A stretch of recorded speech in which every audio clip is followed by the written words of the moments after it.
Hello and welcome again to CTRL+F, the NSI Cyber and Tech Centers podcast. This season, we're bringing you a series of sessions from one of the nation's leading cyber events, the National Cyber Innovation Forum.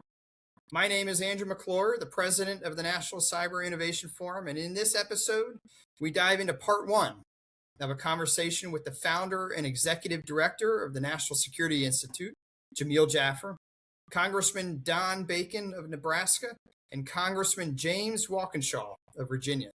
Stay tuned for a conversation exploring legislative priorities to strengthen cyber resilience, accelerate innovation, and preserve America's technological advantage in an era of strategic competition. All right, everybody. Well, we've had an exciting morning so far. We had Article 2, but now let's start Article 1. So this next session we have titled A View from the Hill. We're joined by Congressman Don Bacon and Congressman James Walkinshaw. Congressman Bacon is, in 2016, was elected to the U.S. House of Representatives, representing Nebraska's 2nd District. He serves on the House Armed Services Committee and chairs the Subcommittee on Cyber Innovative Technologies and Information Systems and the Subcommittee on Strategic Forces. Rep. Bacon is also retired from the U.S. Air Force as Brigadier General after 30 years of active service. Congressman James Walkinshaw represents Virginia's 11th Congressional District, covering most of Fairfax County, and he serves on the House Oversight and Government Reform Committee and on the Committee on Homeland Security before Congress. Representative Walkinshaw served on the Fairfax County Board of Supervisors. Moderating this session will be Jamil Jaffer. Jamil is the founder and executive director at the National Security Institute and a venture partner at Paladin Capital. So please join me in welcoming this panel.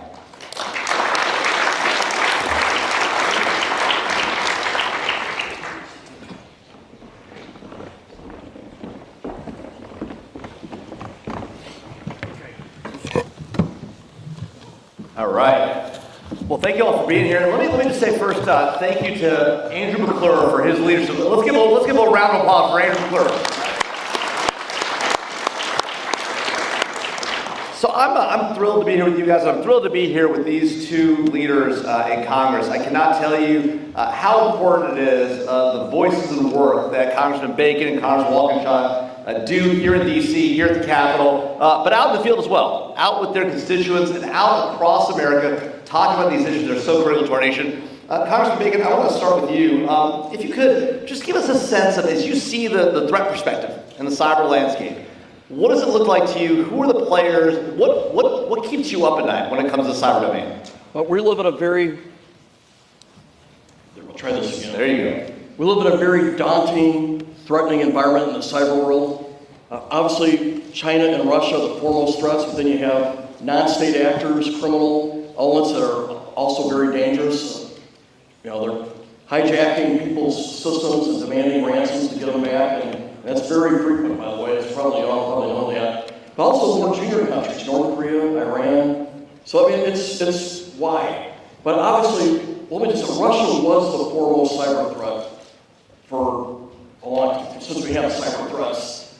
And their capabilities have not gone down. They're just as striking as they ever were. But China's capabilities have increased significantly, and they're now considered the foremost threat in cyber over Russia. That's not because Russia's diminished, it's because China has overtaken them. So we have two premier threats going against us. And a lot of folks in the country, I don't believe the crowd here believes this, but a lot of folks assume they're going after military targets, right? After military computers, our classified systems, maybe trying to get into the cyber systems of our weapon systems, and they are. But I think more scary is they're in our energy grid. On day one of the war, they want to turn off our energy. They're in our Wall Street banking systems. They're in our hospital computers. And they're in our cell phones, as you all know. That's been made public. They're in our cell phone linkages. So the threat is wide-ranging. And the real problem out there, on day one of the war, they just want to turn some of these things off. And just imagine the United States, after, say, 24 or 48 hours of rolling blackouts, and things like that. That's what they want to do on day one of the war. So that's how I see the threat, and it's in our cyber command, obviously very active on the offensive side. NSA tries to surveil these threats, but what we really need is a strong CISA that helps protect our domestic networks, our energy grids, and things like that. And unfortunately, this administration has weakened CISA in the last year, because I don't think they realize the one-for-one output that they provide on defensive cyber for many of you in here. And so instead of cutting CISA, we should be expanding CISA's capabilities to protect our domestic, our non-military cyber systems. So, Congressman Walkinshaw, Congressman Bacon served in the military on the front lines. A lot of your constituents are military as well. He was one of my constituents. Yeah, there you go. That's right. When you lived in, how long did you live in Fairfax? I was in Fairfax when I was a lieutenant colonel, and then as a colonel and as a brigadier general. There you go. I had 2 assignments in the Pentagon, and I had 16 assignments overall, and the Pentagon was my 15th favorite, my 16th favorite. So imagine being on a local governing body as I was, and you're representing all these brigadier generals. It's gotta be tough. Pothole on their street or the street light is out, it's not easy.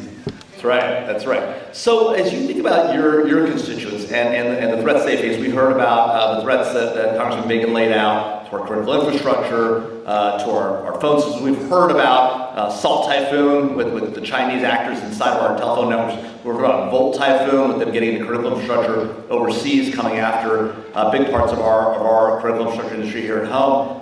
How should we think about the threat, and what are Congress's priorities as you see them, or your priorities even, when it comes to addressing these threats? Well, a couple things. One, I think Congressman Bacon nailed it on every point. I agree with everything that he laid out. I think what I would add is, obviously we know that advanced AI increases the attack surface, so defense is more complex. I think it also, look, we have operated in a world where the most sophisticated attacks we knew came from state actors or non-state actors closely aligned with state actors. The advanced AI technology means that more and smaller, maybe not as well-funded organizations across the globe can launch sophisticated attacks. So that makes the defense more complex. But I agree, the soft targets are the critical infrastructure around the country. State, local governments, local water authorities. When I was on the Fairfax County Board of Supervisors, I shared responsibility for the management of Fairfax Water, one of the most sophisticated, well-funded water authorities in the country, but they struggle to devote the resources, to deploy the technology, to have the expertise to defend against the growing number and growing sophistication of cyber attacks. And that's why, as Congressman Bacon said, the capabilities of CISA are absolutely critical in this moment. And unfortunately, in my view, in this moment, their capabilities have been intentionally diminished. So I think in terms of bipartisan, hopefully areas of agreement here in Congress, restoring and expanding those capabilities and those partnerships right now should be a top priority. So, Congressman, what about that? I mean, how do we defend the nation in the cyber domain if you've got these local water authorities, local utilities, small towns, cities? There's no way, small companies and small businesses, the heart of American innovation and ingenuity, there's no way they can practically defend themselves against a nation, say, like a Russia or a China. Probably not even Iran or North Korea. I mean, these people have too many cyber actors, they're willing to spend too much money, put too much effort into it. Seems to me we got to defend the nation at the national level, and it's a role for the government. What role can or should the government play in defending the nation in the cyber domain? And is that collaborating with industry? Is it doing something on their own? What do we need to do here? So it was my legislation that passed that got CISA established as the center for defending non-military computer systems and applications in the country. And I have a whole story on that. It was I think it's a simple bill. I had to beat my own guys on my own side to get it passed because of turf wars and committees, and and stuff like that. But we got this passed, I don't remember what year, around 2020 time frame, because it's clear you got to have a single person in charge overseeing the defense of our grids and our whole domestic area. But they're not going to be able to do it on their own. You also have these specialties organizations out there, like FERC, who looks at all of our energy systems out there.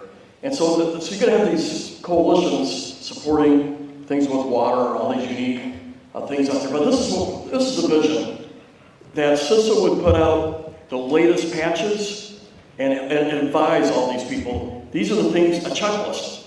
And so, like say I was working in Fairfax Water, and you wouldn't want me to be your chief cyber guy, by the way, for that was I was. I would want to contact CISA, and I would get all their checklists and make sure that I was doing all of those things. I have the updated patches, and when you get a new patch on something, CISA should notify you. That was the vision, is help put all these barriers in, and then, but not just CISA. Then if you're an energy thing, you've got to go to FERC as well. FERC is very active in finding long-term threats within the energy grid from Russia and China. That's about as much as I can say on that. They're very good at this, by the way. I'm impressed. But if you're going to be one of these organizations, you've got to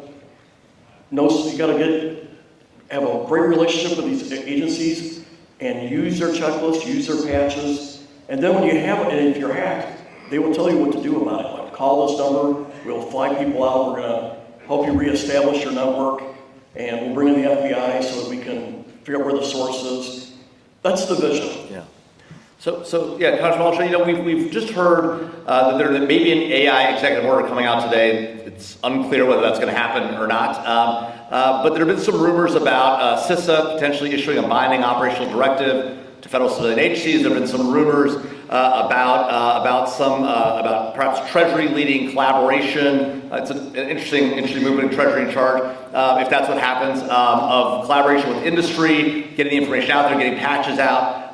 How should we be thinking about these challenges? You mentioned AI in your opening response. How should we think about these particular challenges that Congressman Bacon has laid out, and this information sharing, this working with industry, in an era where the AI threats are moving so rapidly, where frontier models allow the attacker to come after us fast? Defenders can get faster too with AI. Yep. But how do we operationalize that? Well, first, I think I'll give maybe an optimistic note first. Awesome.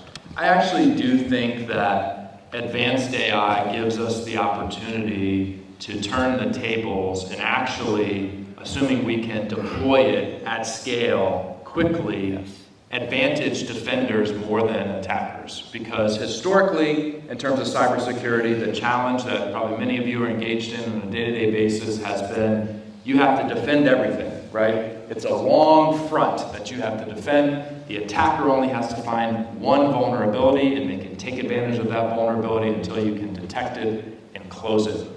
Advanced AI gives us the ability, it's much less resource intensive to defend everything, and presumably vulnerabilities will be closed much quicker than they would have been manually not so long ago. We can achieve that if we can deploy the most advanced AI models across our government and across our economy faster than the attackers can deploy theirs. So I think that is our challenge, and that's a challenge right now with respect to Mythos. That'll be a challenge into the future with respect to whatever the most advanced model of the week is. I think that the model that Congressman Bacon laid out in terms of CISA having those relationships around the country, understanding how to do the information sharing with respect to patches, with respect to what had been the most critical threats, I think we can use that same model and those same relationships to deploy and give access to the most advanced models to all of the entities, especially the small and medium-sized entities around the country that need it. Well, can I just add No, please, yeah. Cyber Command is not seen as your defensive cyber CISA has a role, but they do have a role. They have a role playing offense, finding these guys before they attack over here. I'll leave it at that, and they're good at it. Well, let's talk for a moment about the offense, because this administration has, in their cyber strategy at least, doubled down on the idea of taking the fight to the enemy overseas to try and deter them from acting here at home by going after them aggressively overseas. What do you think about that approach? Is that the right approach? Do we need to get more offensive in order to defend ourselves better, or should we focus on defense first and let offense come second? I think it's going to do a preemptive strike on these guys while they're getting ready to cyber attack us. If you can go in there and undermine our ability up front, that's smart. But I think it goes beyond that. If China's willing to get in our energy grid, willing to get in our Wall Street banking networks, going after hospitals, going after agriculture, of all things, I'm not one to play. I don't like fighting with one arm tied behind my back. I don't like the Chinese to know that we have the ability to do the same things. Now, we've had the discussions of, laws of warfare. Should we be in somebody else's energy grid? Should we be? There's this discussions. But if these guys are going into ours, I think you got to have deterrence and let them be known that if you want to have power in Shanghai, don't mess with our power. So I do believe in a more aggressive stature, and I think that this administration, by and large, gets that. The previous administration, there was reluctance to reach out in that area. For one, if you do any of it, you give away some of your capabilities. So there are some pros and cons here. But I would rather be a little more offensive-minded when you're dealing with people that are being offensive with you. I think you got to restore deterrence in this area. Well, so let's talk about the role of startups in both getting more offensive and really defending our systems better. We've got a lot of venture capitalists in the room. We've got ForgePoint Capital, Paladin, InQtel, Data Tribe, a number of startup companies, Surefire Cyber and the like, and a lot of established companies. They're doing a lot of work on the defensive side that are here today. Talk to us about how the startup community can play a role in helping our government get more aggressive against the adversary, if we should do that. And then second, perhaps more importantly, adapting to this new world of AI-enabled cybersecurity, AI-enabled defense. It strikes me the best players who are likely able to do that are going to be the young startup companies that are born AI native. Yeah, look, I think what you described is one of our key strategic advantages over the threat actors that are out there. I'm a believer in private sector innovation. In Fairfax, I represent many, not most, not quite all, but many of the companies that are partnering with the Pentagon and civilian agencies each and every day, and I see the innovations that they bring to bear. I think I would say, though, in my experience observing many of these companies, innovation can occur at all kinds of places, right? Innovation maybe occurs in the startup in somebody's garage, but innovation is taking place at small, medium, and large companies each and every day. And those of you who are in that ecosystem know much of it are partnerships between small, medium, and large private sector companies each and every day. I think the key is that we have open and free information sharing between government and the private sector so that we can ensure that those American companies know the threats that we're facing and vice versa, and we can have a real partnership to continue to succeed. I think that partnership is the reason that we're in the lead as of today in terms of deploying advanced AI models to address a cyber threat, but it's not guaranteed we'll be in the lead a month from now or 3 months from now. That's a wrap for today's episode. Thanks to Hannah Haynes, Keelan Wolf, Claude Jennings, and the entire NSI CTC team in helping us produce today's episode. Be on the lookout every Monday and Wednesday for more sessions from the National Cyber Innovation Forum. If you like what you heard, be sure to rate, review, and subscribe. Thanks again.